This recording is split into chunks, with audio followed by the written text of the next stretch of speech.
بسم الله الرحمن الرحيم والنجم إذا هوى ما ضل صاحبكم وما غوى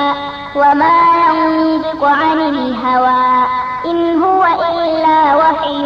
يوحى علمه شديد القوى ذو مرة فاستوى وهو بالأفق الأعلى ثم دنا فتدلى فكان قاب قوسين أو أدنى فأوحى إلى عبده ما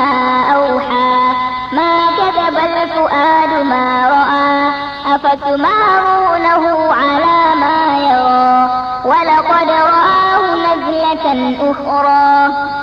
عند سدرة المنتهى عندها جنة المأوى